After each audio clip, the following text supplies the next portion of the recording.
Well, we just had a lovely baptism of Evelyn. She did a wonderful job.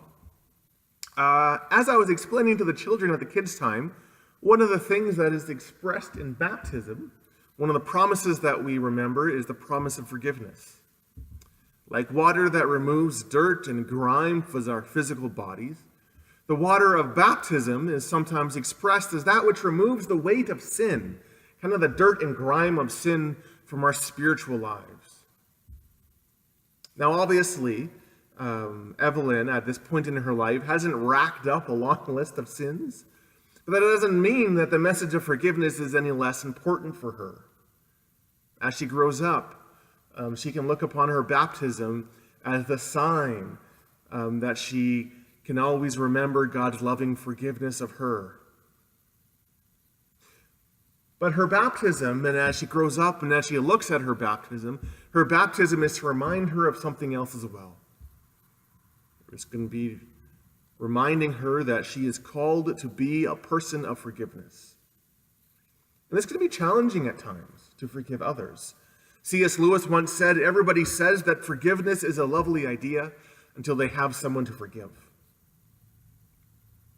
Maybe this is a very present concern for you. Is there someone that you are struggling to forgive, or even wondering if they deserve forgiveness in the first place? This is the same question that Peter asks in our gospel reading. How many times should we forgive? Interestingly, the world around us has an answer to this question. And the answer is one. Right? Fool me once, shame on me. Fool me twice, shame on you. Right? You get one crack of the can. And if you mess up a second time, you know what? You're done. Well, what does Jesus say on this matter? How are we called to forgive in the way that Jesus forgives? What does that look like? When Peter asked that question, how many times should I forgive? He has a response that he has in mind. How many times should we forgive? 7 times? Now, he thinks he's got it. He thinks he's being quite smart. The Jewish faith had an understanding of forgiveness occurring 3 times. If you read through the prophets, you'll come up with a phrase every now and again, for 3 sins and for 4. And the idea was that forgiveness of sin would occur 3 times. And then on the 4th time would bring about judgment or recompense or something of that sort. So Peter commendably understands that Jesus calls for something greater. So he doubles the number. Is it 7 times? But still, it's easy to count how many times you forgive if you are only called to forgive once or 3 times or 7 times. It's easy, if you wanted to carry a logbook around with you and write down how many times you've forgiven every single person in your life. Carl, 3 times. Stephanie, 8 times. But Jesus calls us not to calculate our forgiveness. I tell you, not 7 times, but 77 times. Some translations say 70 times, 7 times, 490 times. And the point is that is beyond calculation. As followers of Jesus, we should not be concerned with tracking the amount of times that we forgive somebody, because forgiveness is always a call to something greater. And to illustrate this, Jesus puts forward a parable. Now, you should know this parable is in the extreme. Jesus is using exaggeration, he's using hyperbole, to the point that this parable is almost absurd. A king begins to settle accounts, and the man who owed him 10,000 talents was brought to him. 1 talent was worth roughly 20 years of wage for a common laborer. So this guy owed the king 200,000 years of work. Now, for fun, let's do the math. If today in Alberta, roughly the common wage for a laborer is a little shy of $40,000, let's use 40,000, then this person owed the king, wait for it, $8 billion.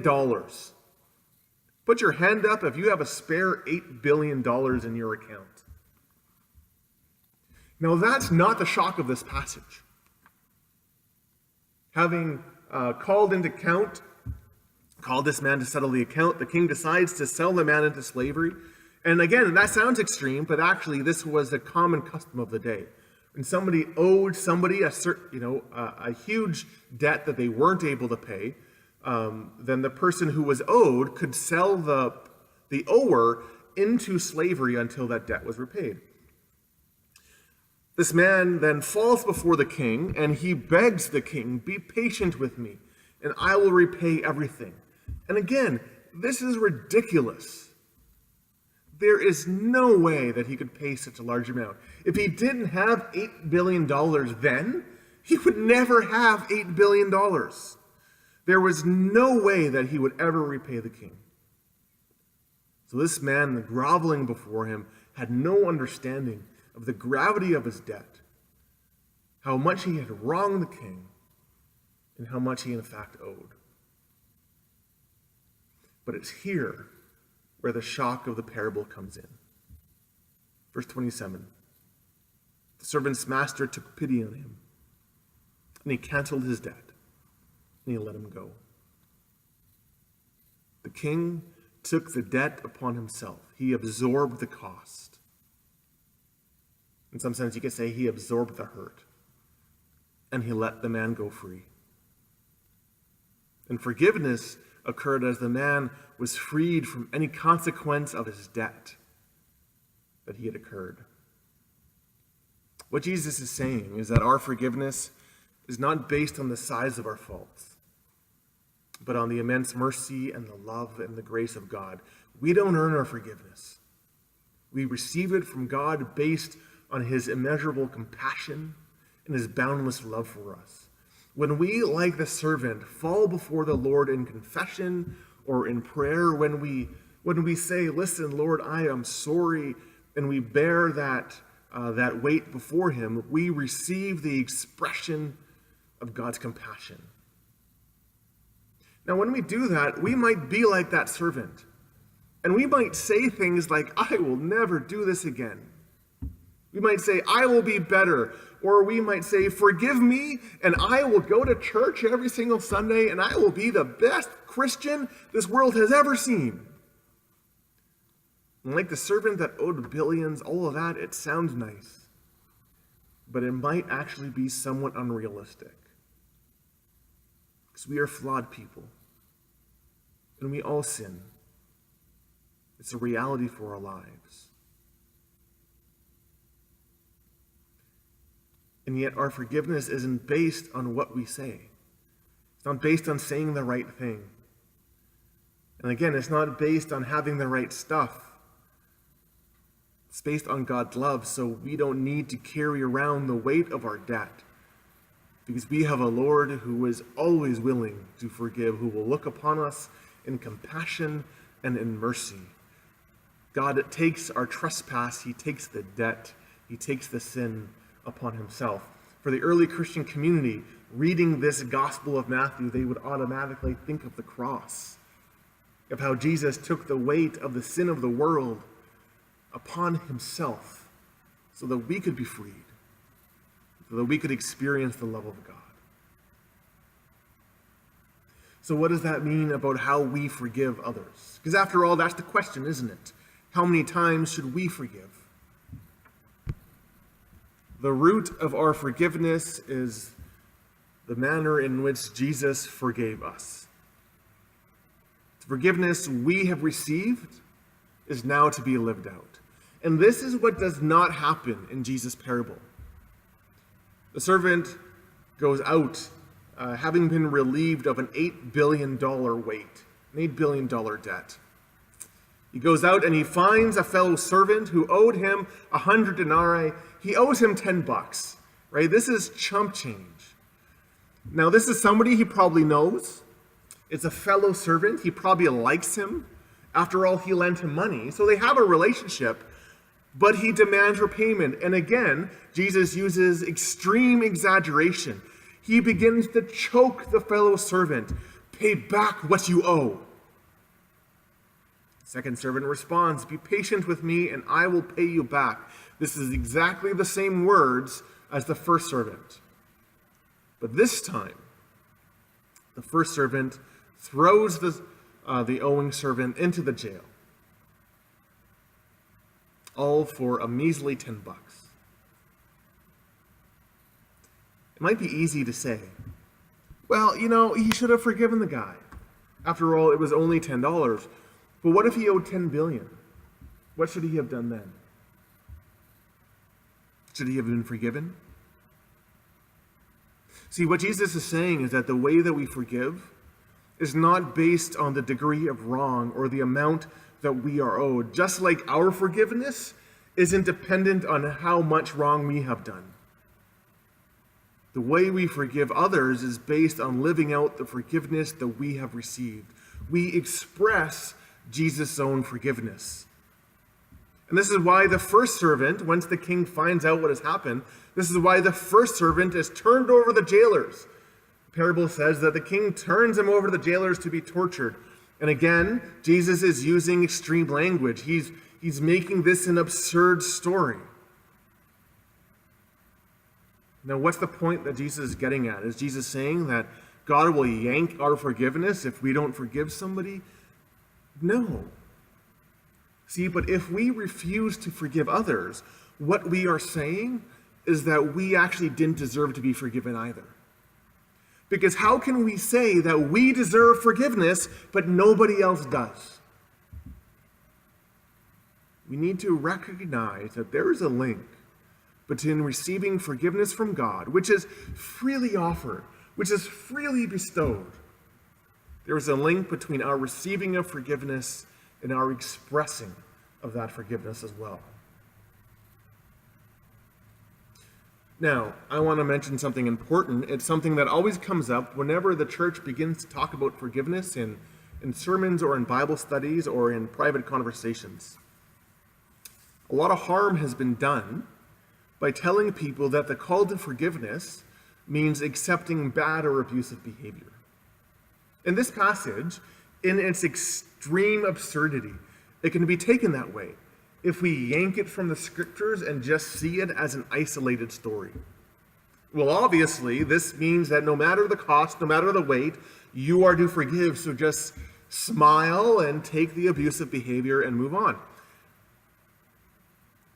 But this passage flows out of another one. And just prior to our parable, Jesus talked about what to do if somebody sins against us. And the language of that passage is all about somebody within whom you are in relationship with, somebody in the community, somebody in the church.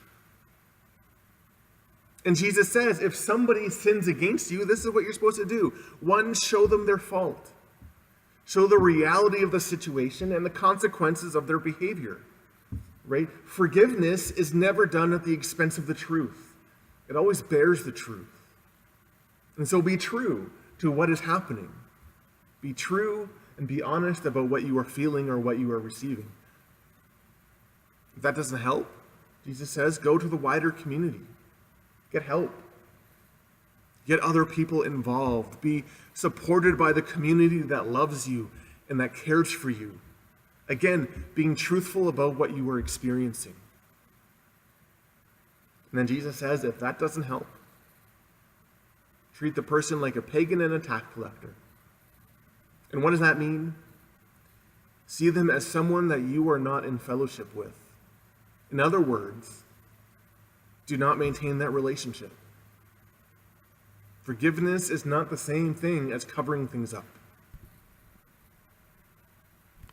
And forgiveness is not the same thing as putting your own health, your physical health, your mental health, your spiritual health in danger. Forgiveness demands truth. It demands honesty. It demands humility. And it's often that humility which is the hard part, because it takes a certain amount of humility to accept the fact that we need to be forgiven, to bear the fact that maybe we have done wrong to others or to God, and to seek out that forgiveness. But it also takes a certain amount of humility when we are needing to forgive somebody else to actually be honest with the fact that we have been wronged and that we have been hurt, and this is how that has happened. Forgiveness means freedom. Freedom for all who are involved. A decision to forgive is not just about choosing not to be repaid or not to be emotionally invested in an outcome. Forgiveness allows us to freely experience the love of God in our lives. It allows us, when we forgive somebody else, to put down the weight of unforgiveness that we have been carrying. Research at Hope College in Michigan tracked heart rates and sweat rates and physiological responses, and they kind of based that on forgiveness against holding grudges. And what they found was that blood pressure increased, heart rate increased, and muscle tension was higher during a holding of a grudge than with forgiveness. See, the freedom that forgiveness offers, the forgiving others, is not just freedom of our sins and debts, but it's the freedom for that which causes stress in our lives. Not forgiving somebody takes a whole lot more energy in our life than forgiving them. When we forgive, we allow the Spirit of Jesus to move in us, to help us put down our desires to make somebody pay, or to keep them in the doghouse, or to hold that grudge. And we find that we become freed. We become unburdened as well. Is there someone that you are called to forgive? And that could even be yourself. And if that's a hurdle for you, something that you haven't been able to get over, then start with opening yourself to the forgiveness that Jesus offers. Allow his forgiveness, that free, that unmerited, that unbounded, that extravagant forgiveness that sounds ridiculous. Allow that forgiveness to come into you. All you need to do is dare to accept it. Dare to believe that God actually wants you to be free from whatever it is that you carry. Forgiveness is not something we earn, and forgiveness is not a demand that we begrudgingly follow. Forgiveness of others is an expression of the love and the freedom that we have received in Jesus. So may we all know the loving forgiveness of God in such depth in our life, and may we boldly live it out to others. Amen.